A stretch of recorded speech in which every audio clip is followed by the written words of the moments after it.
मारो इसे और मारो इसे, ये इसी लायक है। अरे मारो यार। सरपंच जी, कालिया को चोरी करते हुए हम सब ने रंगे हाथ पकड़ा है। अब इसे गांव से बाहर निकाल देने में ही हम सबकी भलाई है।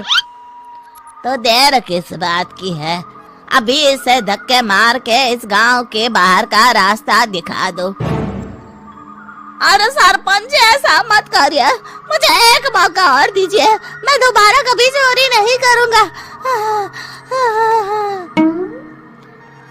लेकिन गांव वाले उसकी एक नहीं सुनते और उसे मार मार के गांव की सीमा के बाहर निकाल देते हैं। मेरी कमर दर्द के मारे मेरी जान निकली जा रही है। कमबख्तों ने जम के धुलाई की है मेरी। अरे भगवान करे इनके गांव में भूचाल आ जाए, धरती फट जाए और सब गांव वाले उसमें समा जाए। चलते चलते कालिया जंगल में पहुंच जाता है। उसे वहाँ एक प्रयोगशाला दिखाई देती है। अरे इस जंगल में ये अजीब सा दिखने वाला घर किसने बनाया है, चल कर देखना पड़ेगा। कालिया प्रयोगशाला के पास चला जाता है। दो वैज्ञानिक प्रयोगशाला में बातें कर रहे होते हैं। बधाई हो डॉक्टर चमन, आखिरकार हम दोनों ने मिलकर एक ऐसी घड़ी का आविष्कार कर लिया है जिसे पहनकर कोई भी इंसान गायब हो सकता है। हाँ हाँ, तुमने बिल्कुल सही कहा डॉक्टर जर्माटो। अब कल सुबह ही हम इस जंगल से निकल जाएंगे, लेकिन उससे पहले आज रात के खाने का बंदोबस्त करते हैं। हाँ हाँ, तो बड़ी जोरों से भूख लगी है, चलो चलते हैं। दोनों वैज्ञानिक वहाँ से चले जाते हैं। उनके जाते ही कालिया प्रयोगशाला में दाखिल होता है। अच्छा तो ये बात है। कालिया बड़े से कांच के अंदर रखी घड़ी को बाहर निकाल लेता है और अपनी कलाई पर बांध लेता है। फिर घड़ी में लगा बटन दबा देता है। कालिया को एक जोरदार झटका लगता है। कालिया अपने आप को आईने में देखता है तो उसका पूरा शरीर पूरी तरह से गायब हो चुका होता है। अब तो जो चाहे वो कर सकता हूँ।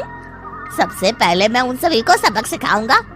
गांव वालों, मैं आ रहा हूँ। कालिया गांव की ओर चल पड़ता है। थोड़ी देर के बाद दोनों वैज्ञानिक वहाँ आते हैं। अरे ये क्या, लगता है कोई हमारी घड़ी चुरा कर ले गया है। ये देखो पैरों के निशान। अब क्या होगा, अगर वो घड़ी किसी गलत हाथों में पड़ गई तो अनर्थ हो जाएगा। तुम चिंता मत करो, हमारी घड़ी में जो बैटरी लगी है ना, वो सिर्फ 24 घंटे चलेगी। उसके बाद वो घड़ी काम करना बंद कर देगी। उधर दूसरी तरफ गांव में सरपंच अपने घर में सो रहा होता है। तभी एक आहट से उसकी नींद खुल जाती है।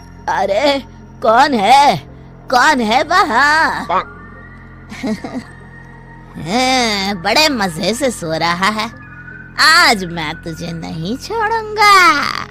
कालिया पास में पड़ा डंडा उठाकर सरपंच की पिटाई शुरू कर देता है। ये ले और ये ले, इसी लायक है, ले। आप मर गए।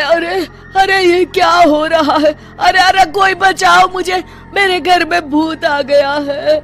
सही कहा, मैं भूत ही तो हूँ, ये ले। अरे भूत जी, हमने आपका क्या बिगाड़ा है, मुझे छोड़ दीजिए। आपको क्या चाहिए? तेरे घर में जितना भी पैसा है ना, मुझे ला कर दे दे, तब मैं तुझे छोड़ दूंगा और यहाँ से चला जाऊंगा। सरपंच अपनी तिजोरी से पैसे निकालकर एक बड़े कपड़े में बांधकर जमीन पर रख देता है और कालिया वो सारा पैसा लेकर वहाँ से चला जाता है। दूसरी तरफ जमींदार गांव के चौराहे पर खड़ा कुछ लोगों से बात कर रहा होता है। इस कमीने जमींदार ने भी मुझे बहुत पीटा था, इससे भी बदला लेना तो बनता है। हाँ? जमींदार अचानक अपने आप को चांटे मारने लगता है।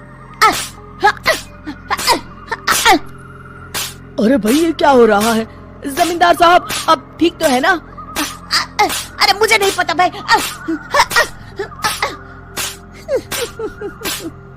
अरे मर गए रे, ये तो पक्का किसी भूत प्रेत का काम है।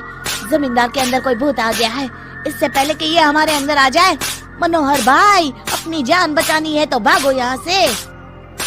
ये क्या? अरे बाप रे बाप, मुझे तो भूतों से बड़ा डर लगता है, मैं तो चला यहाँ से।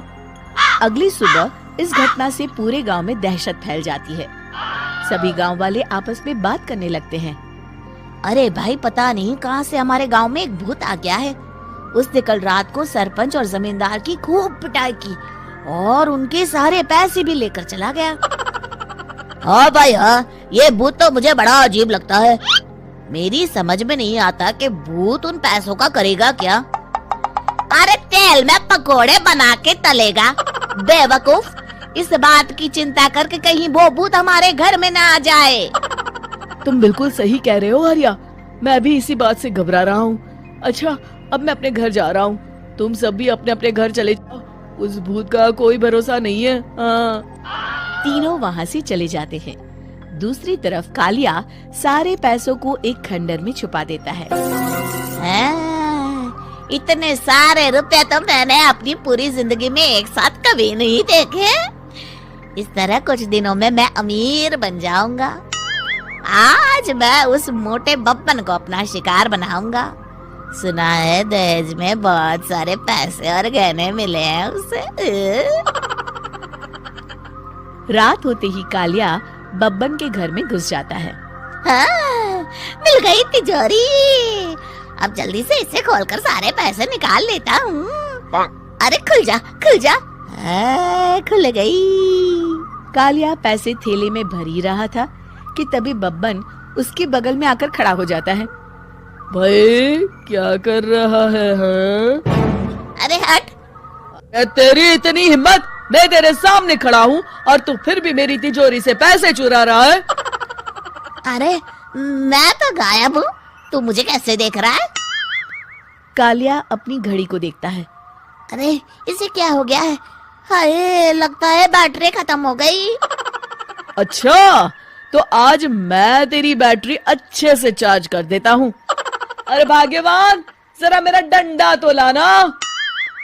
ये मोटा मुझे नहीं छोड़ेगा। अरे भागो। कालिया भागकर घर के बाहर जाता है। बाहर सभी गांव वाले हाथ में डंडा लिए खड़े होते हैं। अच्छा, तो तू वो भूत है? मुझे माफ कर दीजिए सरपंच जी, मैं आपके और जमींदार जी के सारे पैसे लौटा दूंगा और आज ही हमेशा के लिए ये गांव छोड़कर चला जाऊंगा। शिक्षा, बुराई ज्यादा दिन की मेहमान नहीं होती, एक दिन उसका अंत हो ही जाता है।